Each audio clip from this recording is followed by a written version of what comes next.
All right, so today I have a second clutch of Papuan python eggs being laid. Looks like she's just coming to right now.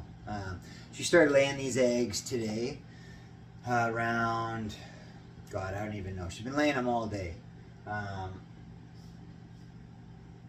And she did just have her head buried and she was starting to twitch and everything. But now I think she's coming back around to probably wrap around them. I just took the hide off of her. This is the second clutch this year, which is pretty absolutely insane. Like, I never thought I would actually breed Papuans, but this is the female that gave me a clutch season before last. And then the one above her that gave me a clutch a month ago, that's the first time female. This is her second clutch. Her first clutch was one slug. Yeah, one slug, one boob egg, and then 6 good eggs. I ended up hatching the 6 good eggs. And I kept a pair of babies from her. So now I'm going to keep back a pair of babies from this first clutch. But anyways, before she starts to come to, now she's starting to wake up to really come to. So we'll see if we can get her out of here real quick.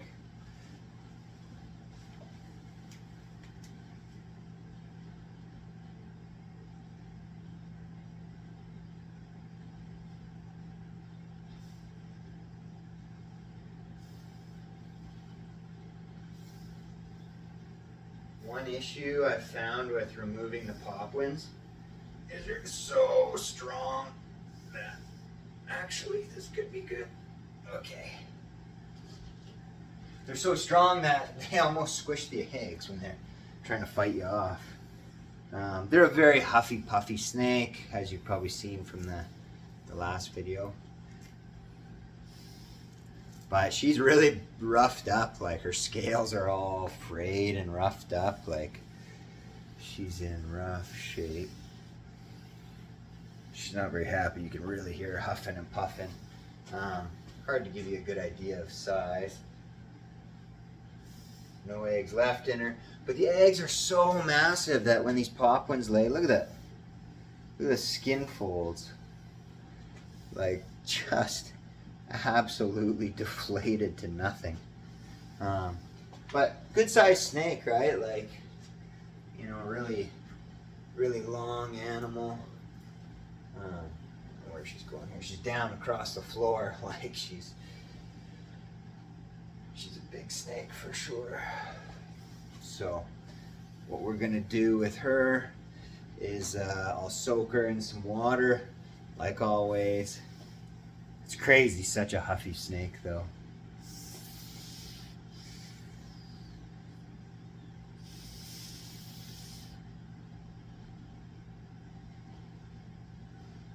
But we'll get her in the water here. It's crazy, she's got like white stuff all over her head. This feels really rough. Kinda, I guess it's from the eggs, I don't know.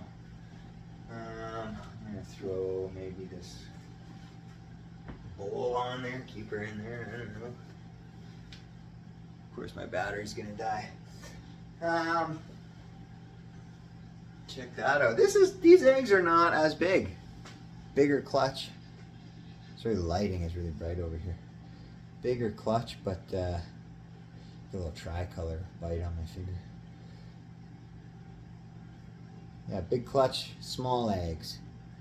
Small eggs compared to the rest of the Papuan eggs.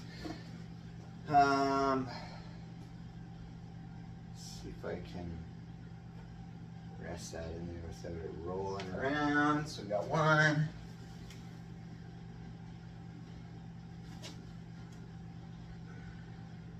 Two.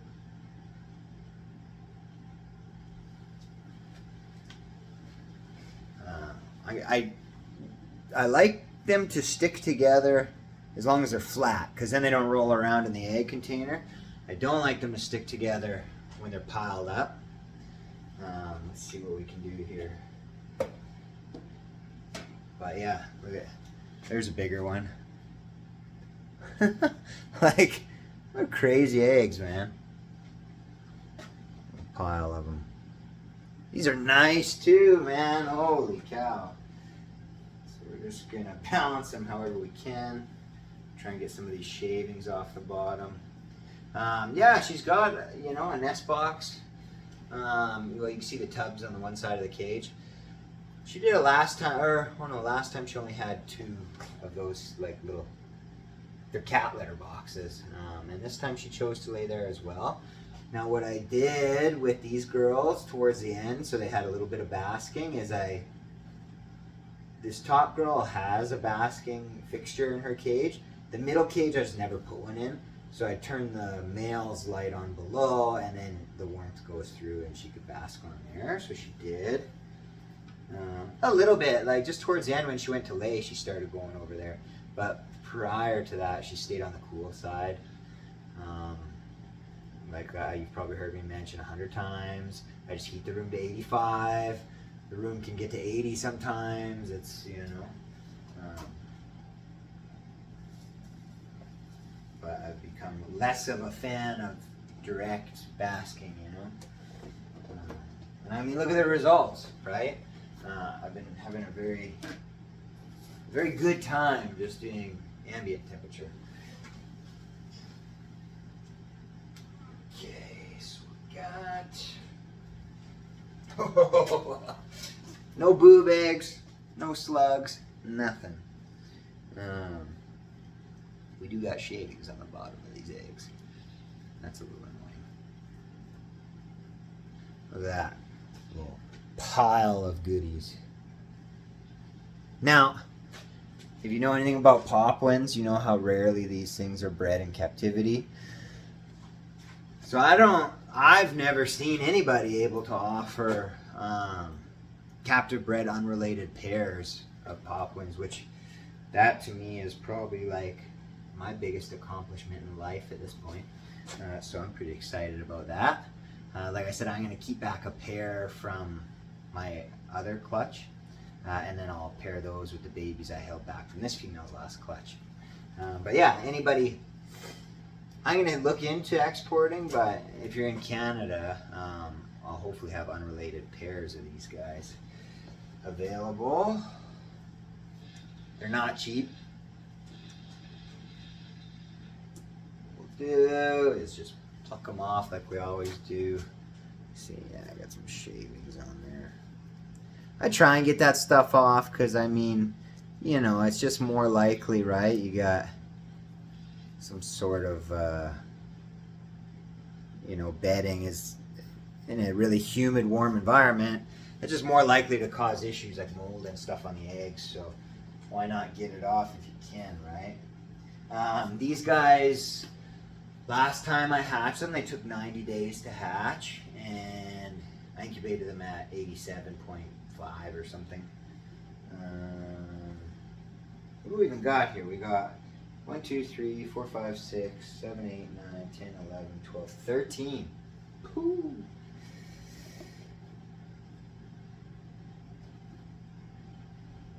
Now I did set up 3 different egg bins, so we'll probably just split the clutch between 3 of them, and then they're such huge eggs, right? So that'll give them some breathing space. And if something goes wrong, then, you know what I mean, all our eggs aren't in one basket. If you know what I mean. Look at the size of this sucker. I can't even. Oh my God.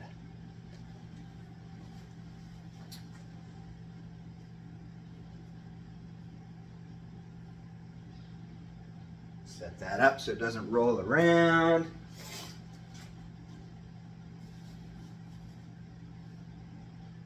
Possibly, maybe. Check this out.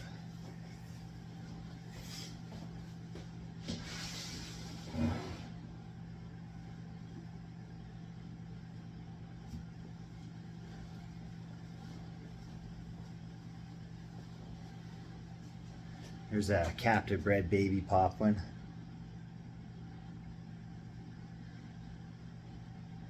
It's got a big rat in it, but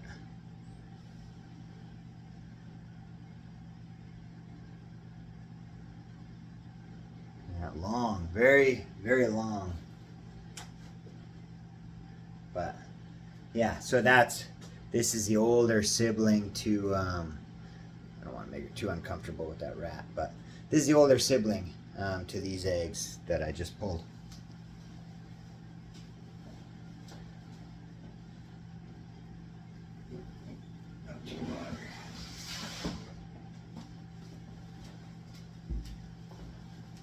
But anyway, yeah, pretty wild. 13 Papuan eggs. Situate these so they don't roll somehow.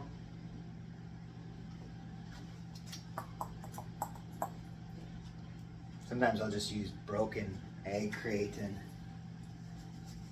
stab it into the perlite so it can't roll around. Does the trick. Wow. What's cool? 13 perfect Papuan eggs.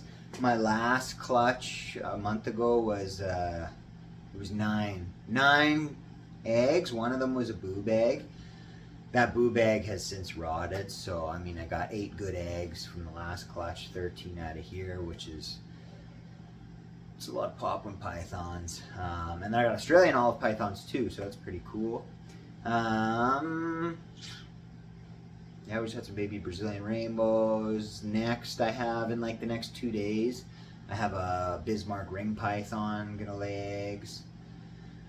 From there, I think it'll probably be Dumerals boas. You've heard me say this stuff 100 times.